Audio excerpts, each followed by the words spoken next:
किया कि हम मेटल पे आएंगे। अभी अमीन भाई और पुष्पेंद्र जी ने पूरी बात आपको बताई। कांग्रेस का पूरा परिवार यहां पर है।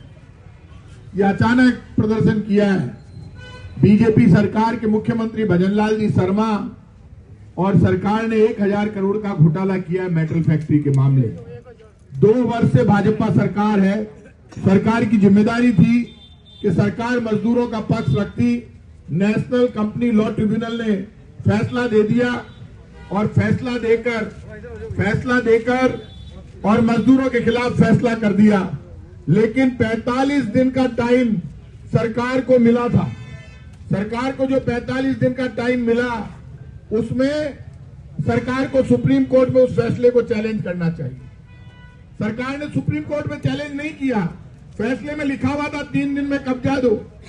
चीफ सेक्रेटरी सुधांशु पंत और उद्योग सेक्रेटरी आए और कब्जा देकर चले गए। भाई साहब, कितना पैसा गया मुख्यमंत्री सचिवालय में, किसने पैसा खाया? सरकार कभी सुप्रीम कोर्ट और हाई कोर्ट का आदेश मानती नहीं है। 3 दिन में कब्जा कैसे दे दिया आपने एल्केमिस्ट को? 60,000 गज जमीन है 2000 करोड़ की। 25% पैसा तो मजदूर का बनता है। 2000 करोड़ की जमीन में से 500 करोड़ मजदूर को दे दो। 1500 करोड़ में बिकेगी। 49 करोड़ रुपए सिर्फ खर्च किए एल्केमिस्ट ने। उसको ब्याज सहित भी पैसे दोगे तो 150 करोड़ दे दोगे, 200 करोड़ दे दोगे तो भी सरकार को 1200 करोड़ रुपए मिलेंगे। सरकार को फायदा होगा। सरकार कह रही है 500 करोड़ हमको दे दो, हमें तो 1200 करोड़ नहीं चाहिए। अरे ऐसा पाप कभी हुआ है क्या? सरकार अपने हाथ में लेकर सुप्रीम कोर्ट में जाकर एफिडेविट दे दे कि एल्केमिस्ट को हम सेटिस्फाइड करेंगे, उसका पैसा दे देंगे, बोली लगाए ओपन, 2000 करोड़ से ऊपर की बोली आएगी।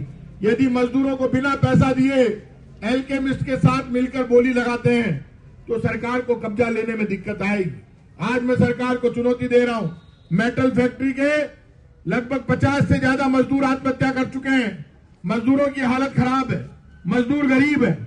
ये भारतीय जनता पार्टी के कई चमचे हैं, छोटे मोटे संगठनों पे खुद भूखा मर रहा है और मजदूर बापड़ा भी भूखा मर रहा है। सवाल यहाँ मजदूर की हालत खराब है, लेकिन जयपुर की जनता हमारे साथ खड़ी है। यही घोड़े होंगे, यही मैदान होंगे। यदि मेटल के मजदूर को भूख से मरने के लिए छोड़ा बीजेपी ने, तो बीजेपी का मुख्यमंत्री और बीजेपी का उप मुख्यमंत्री और मंत्री जहां भी जयपुर में जाएंगे वहां उनको काले झंडे दिखाएंगे। वो आगे आगे होंगे, जनता पीछे पीछे। और जयपुर की सड़कों पर कोई टकराव होता है तो उसके लिए प्रताप सिंह खाचरियावास जिम्मेदार नहीं होगा। मेटल का मजदूर भूख से मरेगा तो जयपुर में मुख्यमंत्री और मंत्रियों की सभा नहीं होने दूंगा। झगड़ा होगा, झंझट होगा, सुन लेना।